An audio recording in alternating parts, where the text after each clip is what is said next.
Hello,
Anton. Are you there?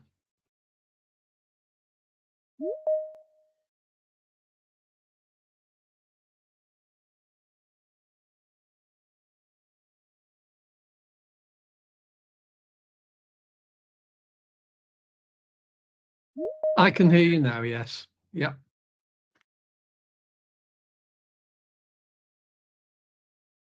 It's off.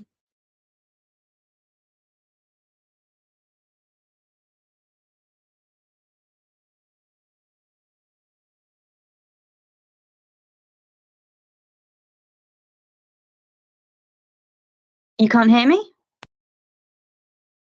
I was just muted. Yes, yeah, I can hear you, Anton.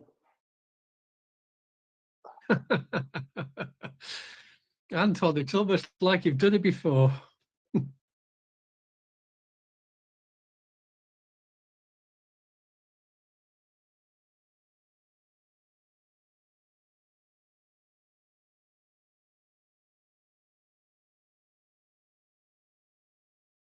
Beginner.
Um, let's see. My name is Anton Cole. I'm an Albanian in London working with startups normally. Right after they get investment, I embed within their teams and help them hire and keep the right people. I also do some growth advisory work with a few other startups and some accelerators, and lately I've been helping some angels and family offices with their due diligence and assessments. I guess we can start with the lady of the house, so we'll go on to Louise, then David, who joined second, and last but not least, Edward. Take it away, please, Tim. Hi, I'm Louise. I'm your marketing specialist and I'm a freelance marketing consultant. I help businesses attract, convert and keep customers coming back for more because I believe that marketing is more than just about being visible. I help SMEs from startups to established companies that might have been going for 20, even 50 years. And it's really lovely to see companies grow and implement marketing ecosystems, I call them, where we're looking at everything from SEO, social, email, website. If it's marketing, you name it, we're looking at it. Do I get to nominate somebody to go next, or did you say who was going next? Sorry. That's me done. Thank you. Thank you very much, Louise. So it's David and then Edward, please. Right. Good afternoon, everybody. I'm David.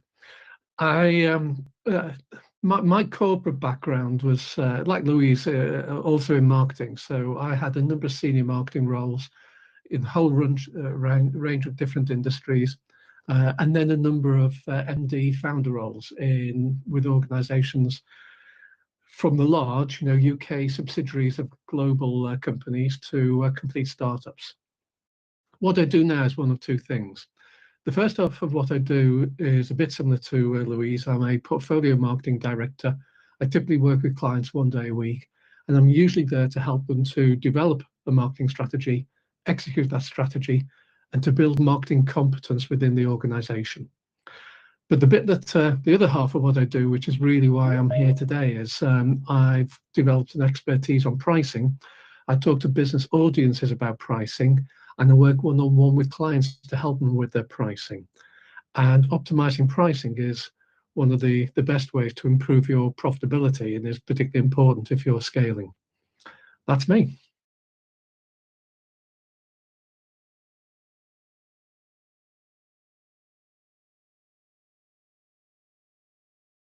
Very good, Edward. And by the way, don't need to wait for me to give you the mic, team. You've earned your right to be here. I was just about to jump in, but all right. Thanks, Anton. Yes, I'm Edward. I'm a Dutch guy living in Italy at the moment. What we do, my background is in sales, mostly startup sales, mostly in IT. And what I do now is help startups and scale-ups, basically building their business, mostly installing a growth engine, a revenue capture engine, and helping them to implement a sales process, as well as utilizing AI and automation in order to make everything work. In order to do that, we offer growth partnerships to build and execute and then hand over a revenue engine.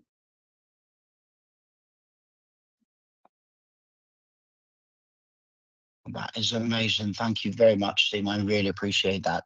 By the way, in the meantime, since without you, we wouldn't have had over 280,000 people reach us. We wouldn't have been able to help about 3,000 founders. Perhaps you may want to drop your LinkedIn URLs in the chat, and maybe also a quick explanation, or I mean, you've introduced yourself, so just your names and your LinkedIn URLs in case anybody wants to reach out to you would be great.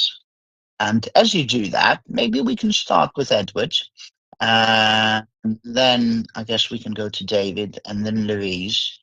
What are your do's and don'ts, or one do and one don't, when it comes to early stage growth? And I'm going to try and draw from your strengths. So perhaps we can start with Edward on sales. What is a big do and a big don't?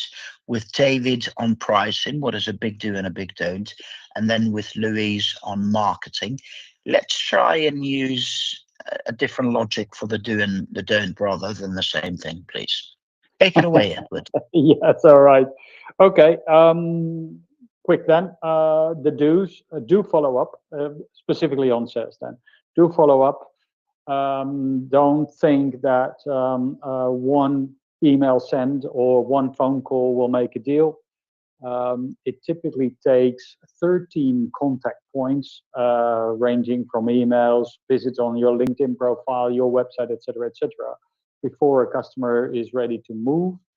And also, your sales cycle not necessarily aligns with your customer's buying cycle. So, do follow up rigorously and consistently in order to be able to close a deal. That's my do. My don't. Let me think. What should I say? Don't.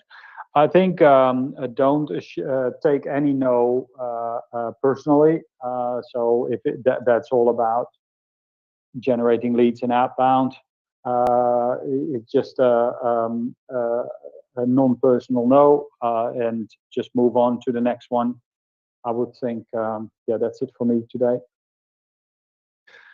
I think I was second, wasn't I? So I'll dive in. Before I do the do and the don't, I just want to set a bit of context. Fundamentally, there are three things that any business normally sells. Their inputs, their outputs, or outcomes, the value that they deliver. If you're just adding a margin onto something that you've bought, that's cost plus pricing, that's just selling an input. If you're just copying what everybody else is doing in the marketplace, you're treating what you do as fungible. They can buy yours, they can buy somebody else's, doesn't really matter. You're just selling an output. I'm really interested in companies who understand the value that they're delivering and pricing according to that. So my bit of advice, which incorporates both the do and the don't, is it's not your customer's job to figure out what value they are going to get from you. It's your job to clearly communicate that value. So you've got to do that. That's the do. The don't is, don't just talk about what you do, talk about the value that you are going to create. And if I could just illustrate this very quickly, in one of my audiences some time ago, there was a company called Cyclops Marine. So if you want to write that down, Cyclops Marine. And if you go to their website, they sell strain gauges that go on racing yachts that make sure that you don't overload the rigging. So it measures the load on the rigging. And they could talk about how salt resistant their strain gauge is, how accurate it is, how long the warranty is, whatever. But if you go to their website, what they actually talk about is the value that they're going to deliver.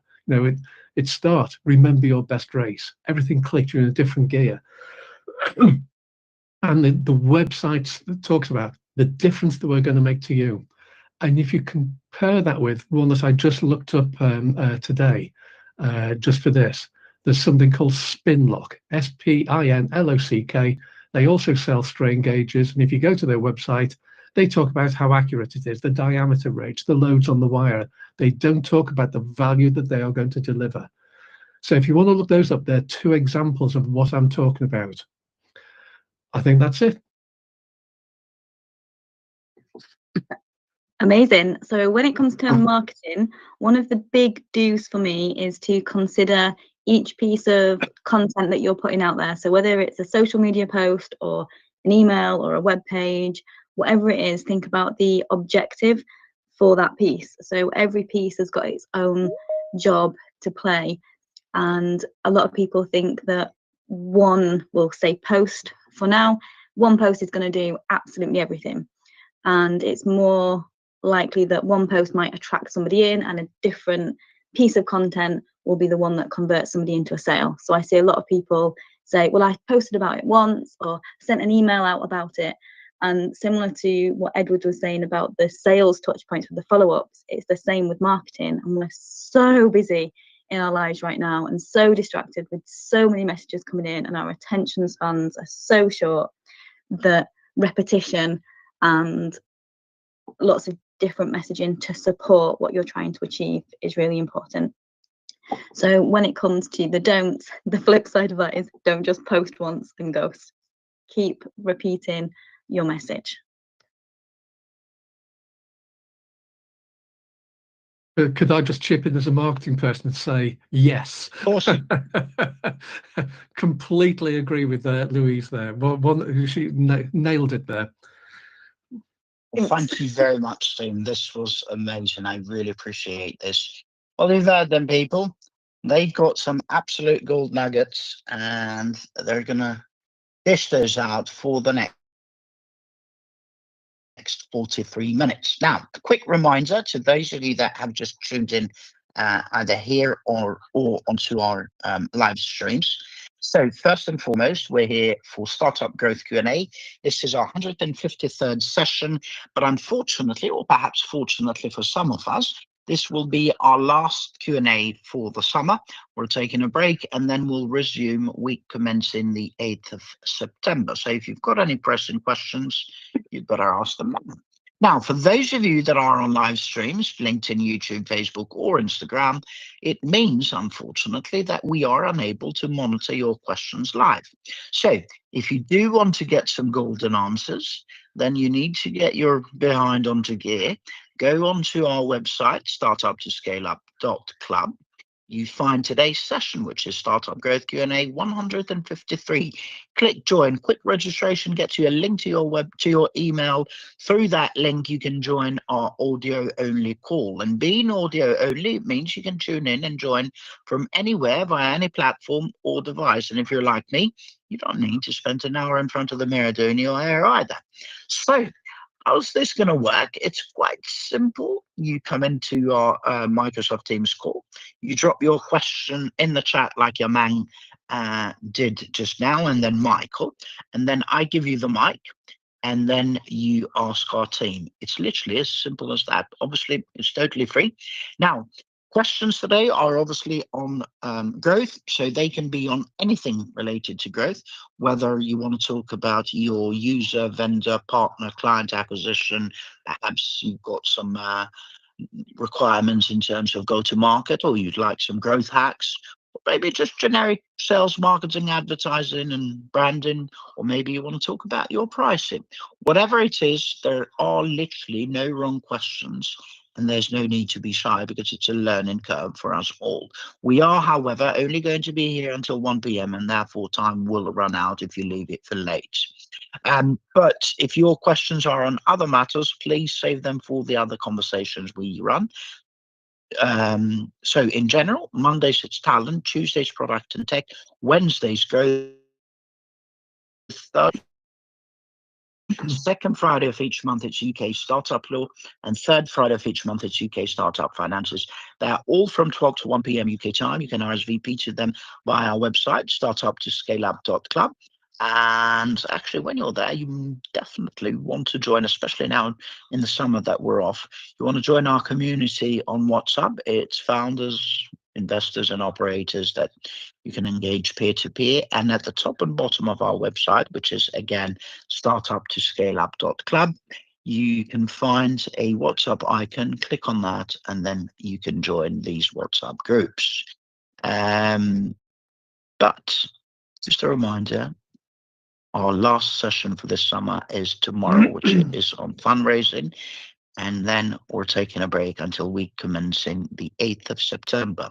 If I can kindly ask my team to mute their mics if they're not talking, I would appreciate it because it does create a bit of an echo.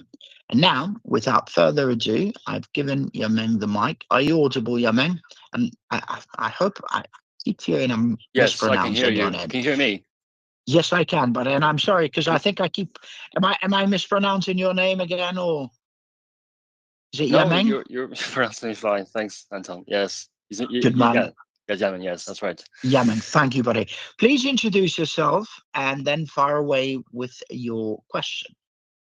Thanks. So my name is Yaman, and I have a spin-out company from the National Physical Laboratory, and the company will be focused on the B2B sales of equipments to the semiconductor manufacturing industry.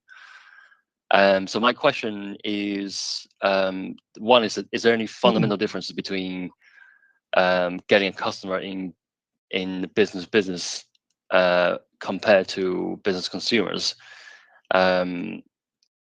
And secondly, actually, I think the second question is probably more important. So maybe forget the first one. The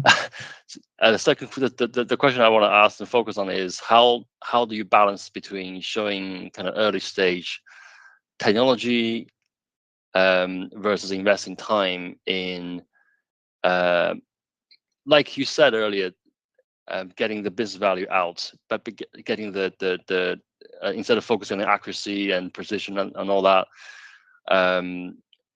When on one hand you have only one shot to impress a potential customer, so you should focus on value. But on the other hand, you only have limited resources, and you can only sort of if you spend lots of time doing business analytics, you might go into analysis paralysis, and you might not analyze the right things.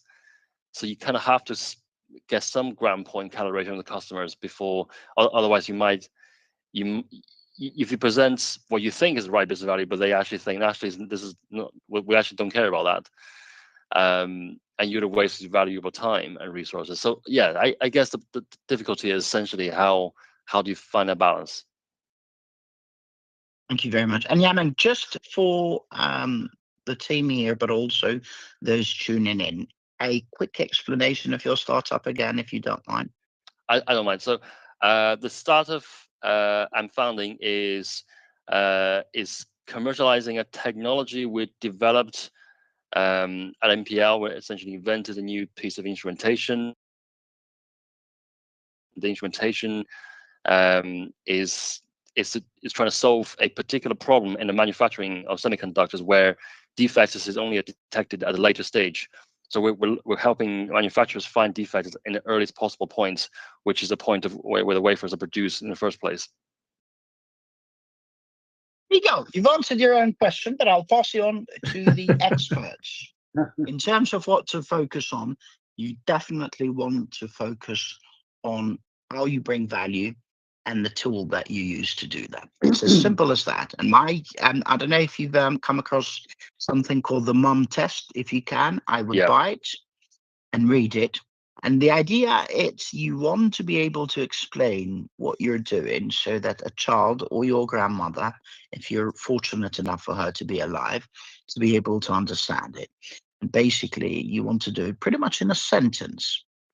But let's hear what the expert's going to say. So perhaps we can start with this on, let's start with David, then we can go on to Louise, and then Edwards. Fantastic. Yeah, I mean, did you say you're at MPL? Yes, that's right. Wow, fabulous place. It must be an absolutely fascinating place to work. I'm very jealous. I do want to still touch on point one, because it's kind of relevant to point two as well. And yes, there is a difference between B2B and B2C. B2C, typically there's one decision maker. Sometimes it might be a couple, within the family or something, but the decision making group is less complex than in B2B. And in B2C, you've got to address equal attention to both their needs and the desires. There's a lot of how it makes you feel with a B2C sale, less so with a B2B. So B2B, complex, multiple people involved, etc. But you can't ignore the individuals. So I want you to imagine the 4x4 matrix, and the left-hand column is called. Sorry, excuse me. My phone is ringing, and I'm trying to stop it. The left-hand column is labeled personal, and the right-hand column is labeled company. And the top row is labeled financial, and the bottom row is labeled non-financial. So when you're talking about the company, financial things they're interested in profit, non-financial things, it might be how they might improve their brand. And when you think about value, you've got to think about both the financial and the non-financial. But you've also got to remember that you're still talking to individuals. So you want to understand the people who are actually in front of you. So the person who is making the decision, from their point of view, personally, there might be a financial impact. They might get a huge bonus out of making the right decision. There might be a non-financial impact, how their esteem within the business, the potential for future promotions, various things like that. So you've got to think about the people that you're talking to and the business, and think about both in terms of financial and non-financial. With regard to the second question, it's about clarity of communication here. You don't want to wait so long until you've got the perfect product and you've let the market opportunity pass you by. So you do want to try and get in front of people as early as possible. But you've got to be absolutely clear in what way is the item not quite the finished product? How would it differ? What are the limitations? Have all of that up front, really clear. But as much as part, you do want to make it look and function as close as possible to the final thing, because people do find it difficult to imagine what the future looks like. They all think they're great at that, and they tend not to be. So as much as possible, you want it looking great, but be really clear in your communications about what the differences are going to be. And I do want to say one final thing about when you're in front of a potential customer. 99% of the pitches that I've been on the receiving end of start with there's a slide deck or something that goes around, the background, who you are. Oh, we've just spun out of MPL, our history, an intro to the people who are standing there, and here's all my skills, and we'll talk about our expertise, and here's the issue that we think that we're solving, here's the solution, and this is the benefit to you, and this is what it's going to cost. Because that feels like a story, start, middle, end, that kind of thing. And largely, people get bored halfway through that. So my perfect pitch would go in with a simple, concise recognition of what the needs issue is. Then what's our solution? Here's the benefit to you. Here's the cost. And then everything else, tell them we've got slides on this. If you want to know a bit more about our background and all the rest of it, then we could go into all of that. I can answer any questions.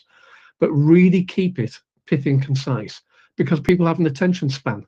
And if you've got a half-hour pitch and you're only getting to the solution and the cost and the benefits by the end of the pitch, they've half fallen asleep. So you really want all of that stuff right up at the beginning, and then get into the detail of the conversation. Hope that helps. Yeah, that's helpful, David. I guess we probably should test it on a customers that's not super crucial, and get the kind of pitch to the right level, and then pitch the important ones. 100%, and you don't even have to test the pitch on a non-crucial customer.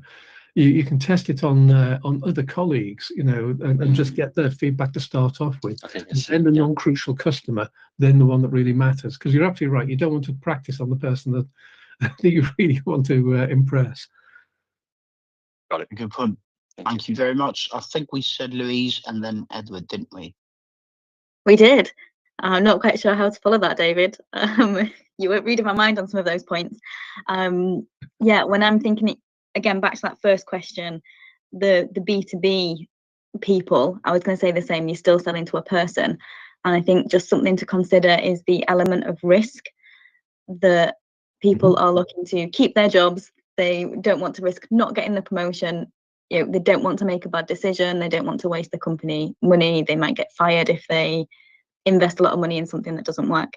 So there's always that risk factor. And I think maybe that's something that can flow in to part 2, is showing them the like the opportunity cost, the lost cost. What if they don't go with your product? What are they missing out on? As an option. But I think as well, like David was saying, leading with the solution in a pitch, and then it's kind of, then if they're interested and they want to know more about you or the company, there's kind of like a hierarchy of people want to know what's in it for me, does it solve my problem, and then they're looking at, okay, now who am I going to choose? So then they're looking at the cost, the service, the delivery, the people, the qualifications, the warranty or guarantee or things like that. But it sounds like the first thing you need to do is show that your solution solves their problem. So then the first touch point really is finding out what their problem is. So it sounds like you've got some assumptions of what they are and some knowledge of what they are, but it might differ slightly. And I've got a personal example of this, that I went to join a gym the other week, and for me, the pinnacle of going to the gym is having a jacuzzi. So I was asking like if they did a trial pass, because I wanted to really try out, was the jacuzzi hot enough and bubbly enough? And she was like, oh, but that doesn't really matter, because we've got the steam room, the sauna, there's the pool, you get access to all the lessons, there's the gym. And she just really wasn't listening, that the deal breaker for me was the quality of the jacuzzi. So yes, I can have access to everything else, but without the jacuzzi, I wouldn't even bother coming. So that's probably like quite a unique perspective for me. But it sounds like you could have customers where you're like, what's their jacuzzi?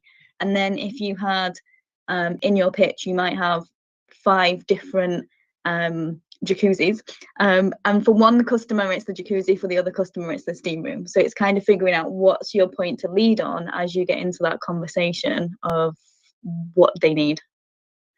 I hope that helps. Yeah, thank you. Thank you very much, Edward. Yeah, okay, so already some very good points, and I'd like to add and build on to the jacuzzi example from Louise, which I really love that example. What I wanted to add to this is something to keep in mind when you're in a sales process. And I always say selling is emotional, closing is by logic. What I mean with that is, coming back to the jacuzzi thing, what Louisa wanted, of course, is a jacuzzi, but not the jacuzzi itself, but what it makes her feel, what the experience of her sitting in that jacuzzi. So that is what you need to sell. So Louise, think about that wonderful jacuzzi you have here. You can get in there every time you get into the gym. And then closing, by that I mean in logic, is basically saying, well, Louise, listen, you've seen the jacuzzi, it's all great, we agree on that, so what's stopping you from joining our gym, right? And so that's what I mean with selling with emotion. And that's more about what problem are you solving for this particular person that you're selling to, and then closing, you do it by logic.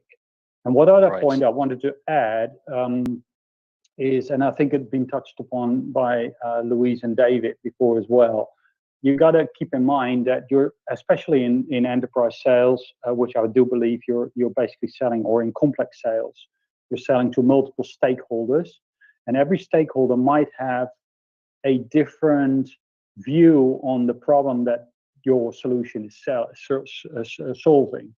In your case, I can imagine you're selling something that reduces waste on wafers. So the yield, I would think, will be improved. So that is maybe something for an operations person. But at the same time, from a financial point of view, of course, there is definitely a financial benefit for the customer doing this, which a CFO would probably look at that particular piece of your solution. So hopefully that gives you a bit of. Yeah, thank you very much, Tim. Really appreciate that. Yeah, man, I'll try and be as brief as I possibly can, because I can't resist not chiming in here. Number one, in terms of the difference between B2B and B2C, it's in a way, it's all emotional. The difference, or some of the biggest differences I find the most, is how educated the different groups are about the topic, because often you'll find that B2C, they may not be educated about that topic, hence they buy on that instinct, right, or that emotional. 2 is the way how you get through to them. So the cycle is normally shorter with B2C. Again, it depends on the value. And 3, it's, as everyone here has mentioned, it's the decision-making process. Now, in terms of what to do to reach out to these people, one thing that has literally always worked when I've done it right, or when the startups I've advised have done it right, is to sit down, make a list of at least 100 companies that are your potential customers, then reach out to people you know in those companies, to reach out to people that are second connections on LinkedIn, maybe to you, and then you ask somebody to introduce you to them. And literally, don't say I'm selling this, just say I'm working on this and I'd love to pick your brains. You're not selling anything. You start talking to them about what you're building and just say, I would like to factor in your views and what we're building, because obviously you know this better than I do because you're there. And guess what happens here? One, you'll probably get some golden ideas in terms of improving and perfecting your service or product. Two, you can actually go back to these people after whatever time and say, David, we had a conversation a few weeks or months or whenever ago, and we've actually built that with you in mind based on what you told us, and I'd love you to give it a try. Guess what? This is no longer a cold sales call. Right. This is an open door, and this person, and especially if you can find a way for them to either trial it for free or whatever it is, this person is 100,000 times more likely to start using you than somebody you've just called. That's one side in terms of how you reach out.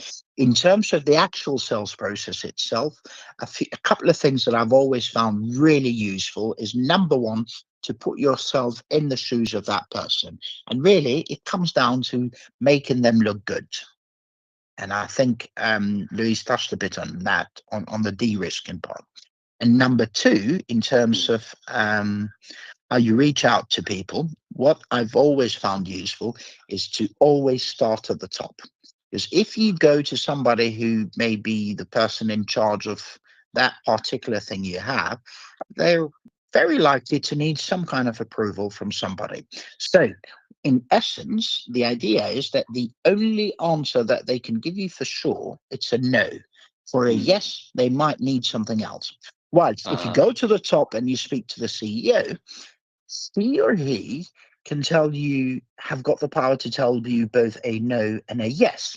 And it's much better if it comes down from them and the CEO says, all right, you know what, Yamen, speak to Louise here. She's in charge of that department. You have got a lot more opportunities that way than if it was the other way around. Because if you go to somebody below who needs approval from others, you're then relying on them to make that sell for you. And guess what? Nobody wants to make a sell for somebody else. I hope that helps. Yeah, perfect. Thank you so much. Best of luck and thank you very much. Let's now try and keep our answers to about a minute, team. I think we've got Michael. Michael, are you audible? I think so. Hello, can you hear me? Good man. Thank you very much. Michael, please introduce yourself. Thanks. And then fire away with your question.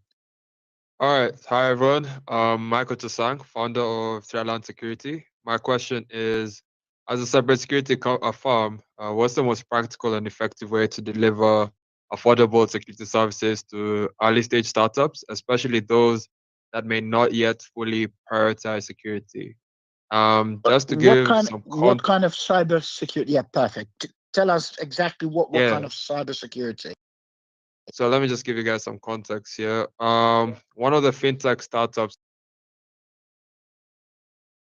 and legal breach that were moving really fast, scaling hard, but overlooked basic security hygiene. So the breach almost pushed them into bankruptcy. And then we came in, we helped them identify the root vulnerabilities, handle incident response, and tighten compliance postures just in time to keep them afloat.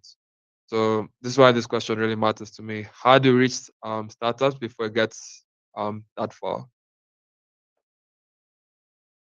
Thank you very much. Michael, where are you based? We're based globally, but we mainly target 3 markets. One in Africa, the United States, we have the United Kingdom, and we have Kenya. So three main markets. Yourself, where exactly is your location? Actually, I don't know whether it's. I have 2 locations, both in the States and most in Kenya. Okay, so States and Kenya. That's good. So Yeah. here's what I would do. I would start in the location you are, especially if you can start from the US side.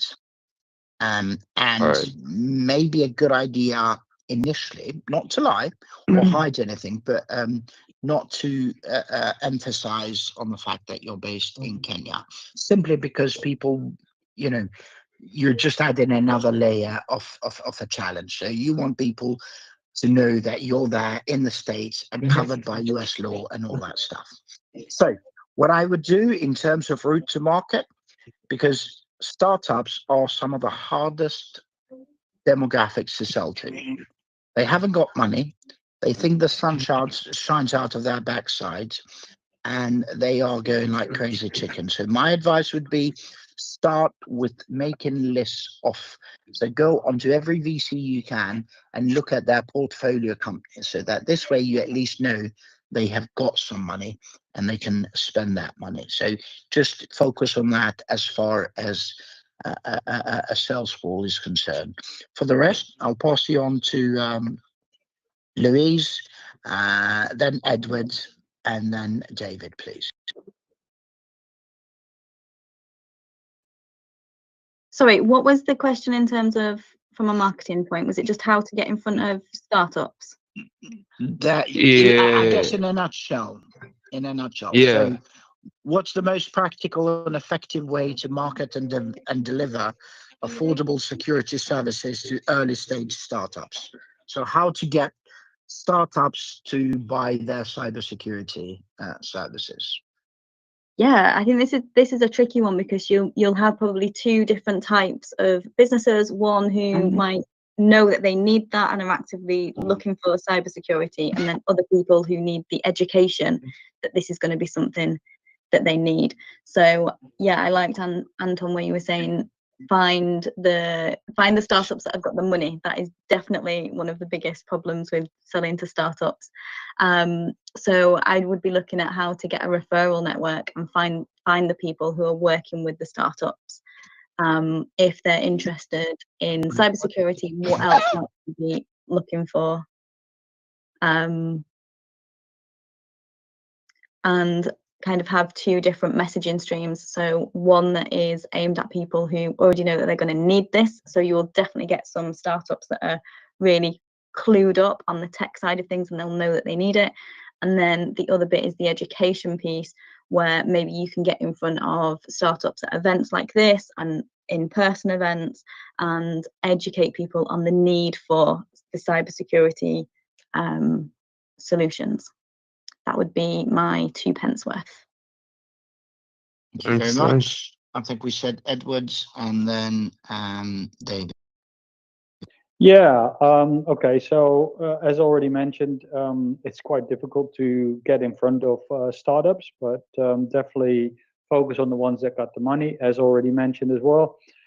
My other take on this would be, especially around the education, or making sure that your prospects understand the importance of this, because it could easily be just being viewed as an additional cost that they not necessarily want to take in their infrastructure cost. And therefore, I think it's important to make them understand what it is that you're actually doing and what the value of your solution is. And in this case, I would imagine it's more about prevention of something, and that is then focusing on the loss. So if you're selling something, there are 2 ways of approaching this. It's something you could gain, i.e., more profit or more revenue, or something you prevent to lose. And in fact, that's a very strong motivation for buyers, the fear of loss.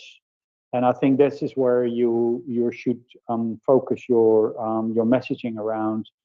That the example that you just gave yourself of one of your customers that got into very big trouble by not having implemented this, that is, I think, something you should have these other startups, these prospects that you're trying to engage with, having them to understand. So the potential issues that they could get into, that could be fines, that could be bankruptcy or shut down by regulatory bodies, when they're not getting serious about cybersecurity. So that's my 2 cents on this.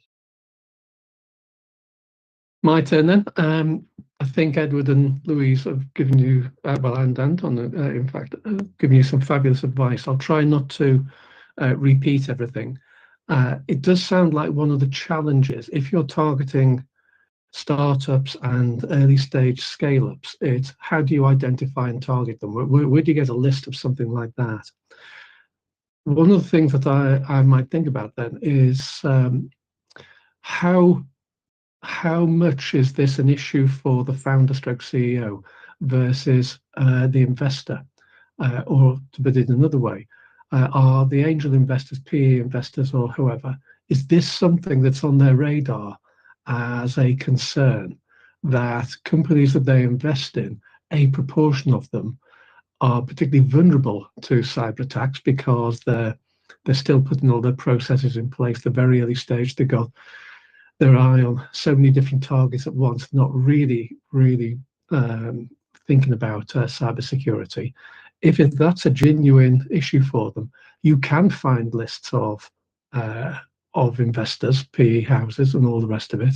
And if you then do the pitch to them that there's a service that you ought to be considering for the smaller companies that you're investing in, then that's a nice way in. And indeed, that kind of also addresses the point that Anton made. The more senior you go into an organization, the more likely you are to get somebody who's pushing something. This was in answer to the previous question, but when Yimeng was asking the question, but if you're talking to somebody junior within an organization, the only thing they can say is no. The higher you go up, the more likely something is to happen because the senior person makes a decision, it happens. Well, if an investor turns around to somebody that they've invested in and said, we're really worried about you, there's a lot of really important data here, your company depends upon that data, and if that ever goes anywhere, then you don't have a business. I want you to put some cybersecurity in, then that's going to happen. And yeah, when you come to communicating the value, obviously you're not going to say, hey, we do cybersecurity. You're going to talk about the difference that you're going to make. We help you to stop your investments from going bust because they get penetrated, by external actors or whatever the message might be. Thank you very much, Steve. And one last bonus point, if I may, Michael, is I've had this a while ago. I had somebody who did SEO, and it was a startup themselves. They sent me a video of 1 minute, and they said, Tony, I'm so-and-so from so-and-so. I'm sending you a video of 1 minute, so I'm only going to take a minute of your time. I've looked at your website, and I found some stuff that you could improve. And they mentioned ABCD. They literally filmed themselves looking at my website, and they mentioned that. And I've then taken this and I've actually got 2 startups that I advised to implement this kind of methods. And guess what? They were doing as many as 40 plus videos per day and then sending it to people and also calling them, following up with a call. If you perhaps could do that on the companies that you identify that might be doable and may need your work, and then film a video and send it to them, I think you may get somewhere. I hope that helps, Michael. It does. Thank you. Thank you so much. You're very welcome and best of luck. I think the next question is from, is it Lou? Lou, are you audible? Yes, I'm here. Thank you. Yes, you are. Please introduce yourself, Lou, and fire away with your question. Super, thank you. So I own The Culture Craft, and I have been in business about 6 months. Sole director, so very much in more of a consultant's role, I suppose, as I build out kind of longer term plans. And I'm at a point of real clarity. Things are going well, where I am now building out something that I can scale, and that will be to help my clients to build culture as a product or with product discipline. So that will mean a very unique skill stack, which will combine people and culture leadership, but also product owner and product management skills and experience too. So I'm right in that kind of, I suppose, messy middle bit where I'm in the middle of strategic planning, probably repositioning the business a bit, but I'm very clear in lots of areas, but I'm also drowning in lots of other ones. And I think content is a big piece of that. And I need to let some things go. And I'm wondering about getting some help externally with content planning, content management. I do have, I would say 90% there in terms of brand clarity. I have a tone of voice guide. I've got all of those things in place, and engagement levels seem to be okay on the whole. But I am the face of the business right now, and I really need to shift that to be able to build a scalable business.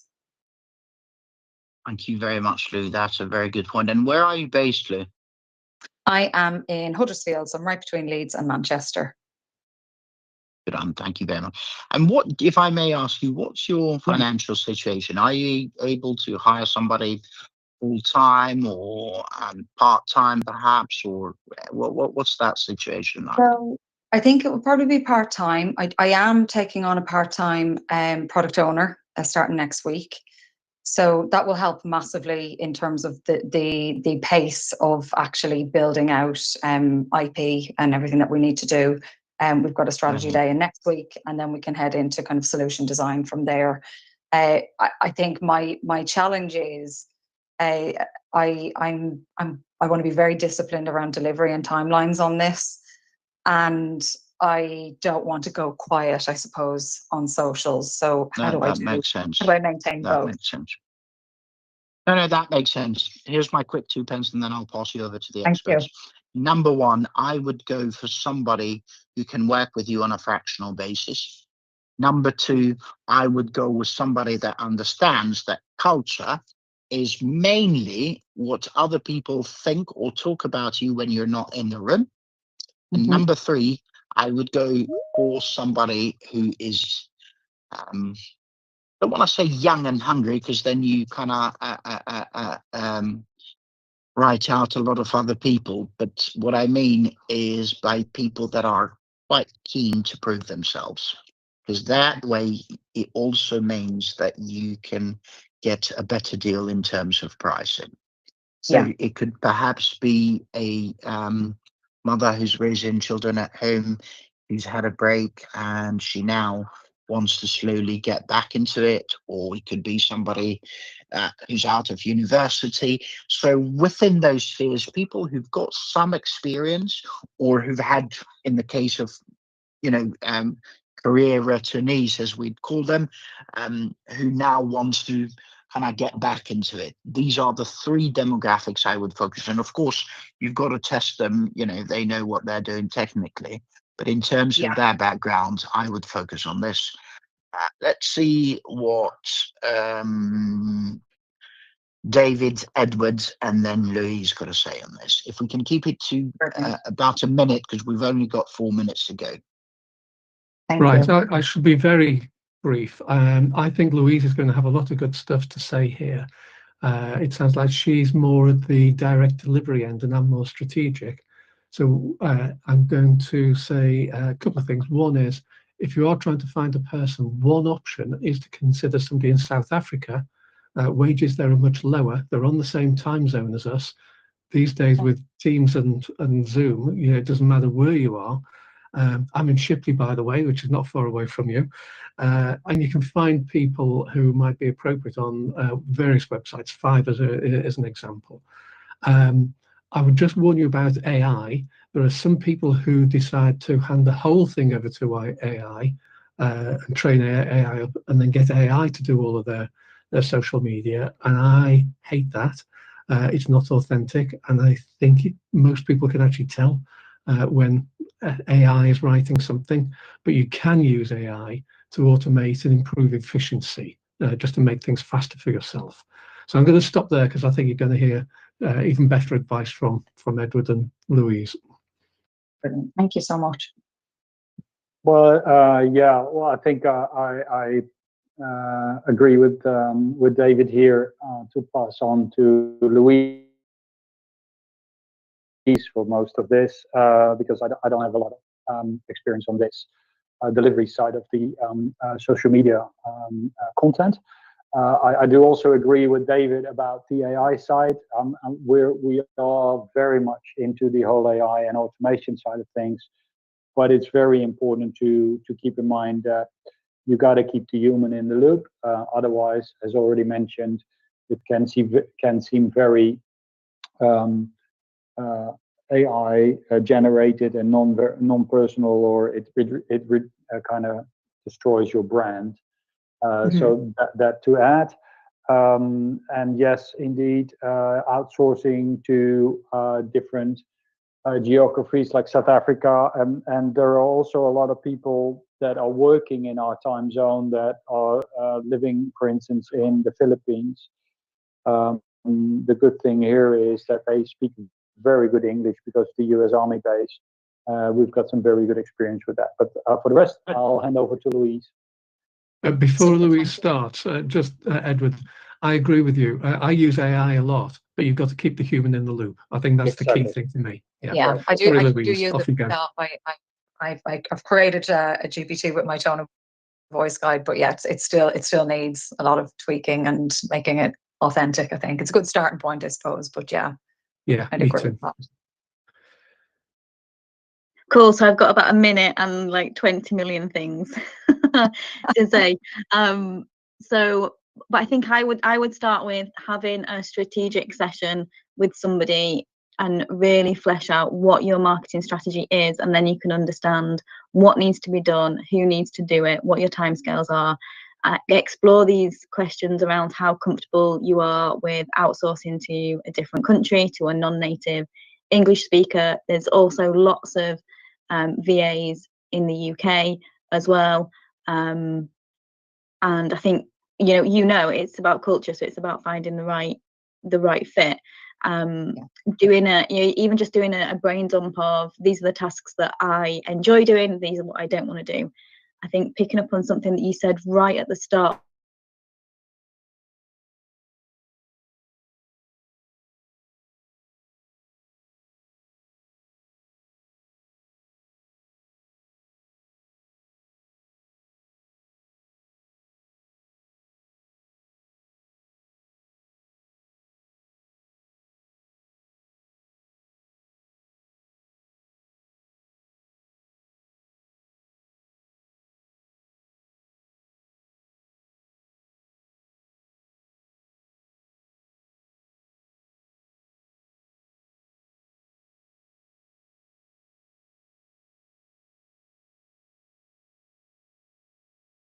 around the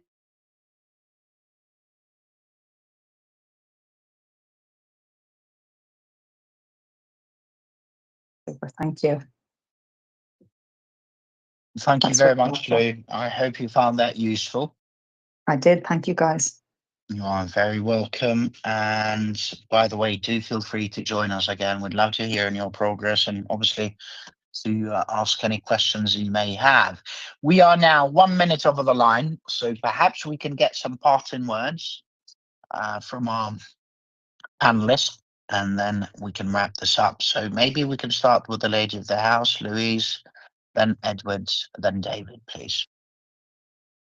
something that's come to mind as I've been listening to all of the answers, especially when it's after I've already spoken, is the power of storytelling.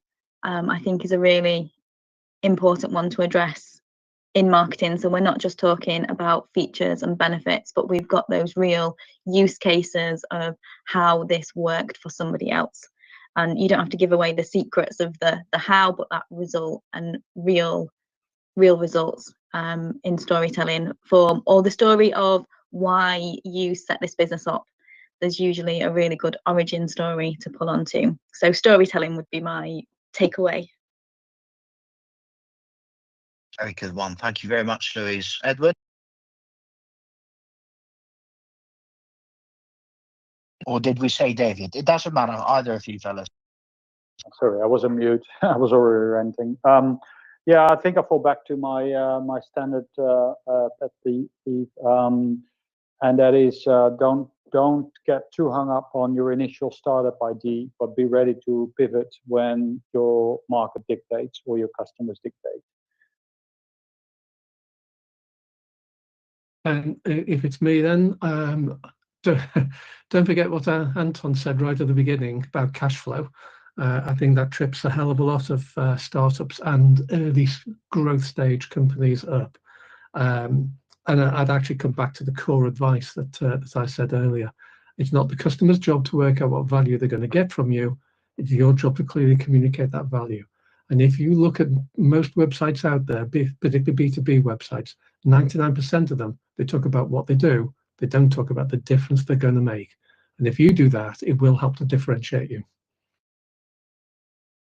Thank you very much. Wow, this has been a Q&A and a half, and I really appreciate all three of you panelists, as well as the three questions, the founders that asked their questions. It just makes for a much better experience for everyone, and hopefully you also get more value out of this. Now, a couple of quick reminders. Number one, this was our last growth Q&A for this side of the summer. Tomorrow, it's our very last Q&A out of all of our 6 flagship events, and that will be on fundraising with some amazing investors. We, in general, run 6 events. Monday's talent, Tuesday's product and tech, Wednesday's growth, Thursday's fundraising. Second Friday of each month is UK Startup Law, and third Friday of each month it's UK Startup Finances. Although we've had over 280,000 people that have reached and tuned into our sessions, we need all the help we can get to spread the news, so please feel free to do so. On the other hand, I would really appreciate it if you wouldn't mind joining our WhatsApp community, especially now during the summer where all the investors go quiet, and also your clients and potential people to collaborate with. I think it's really crucial to engage with your peers, but also others in the ecosystem. We've got some amazing groups of founders, investors, and operators. And for those of you that are already members, why don't you just invite people you think will benefit from this to join these groups. As far as our sessions are concerned, when we resume on the week commencing 8th of September, you will soon see these sessions populate on our website, startuptoscaleup.club. And there you'll be able to RSVP and register to any future session, and it's quite simple and straightforward. All our sessions are 12 to 1 p.m. UK time. As far as my parting words are concerned, just remember the startup journey can be both exciting but also quite challenging. So try to have some fun in the meantime, and be kind to yourself and everyone else for that matter too. Otherwise, huge thanks again. Remember, those of you on the live streams, we are unable to monitor your questions. So tomorrow, which is our last Q&A for this side of the summer, you definitely want to be here with us on our Microsoft Teams call, which is audio only, by the way, which means you can join from anywhere via any device or platform. So thank you and God bless. Bye-bye for now.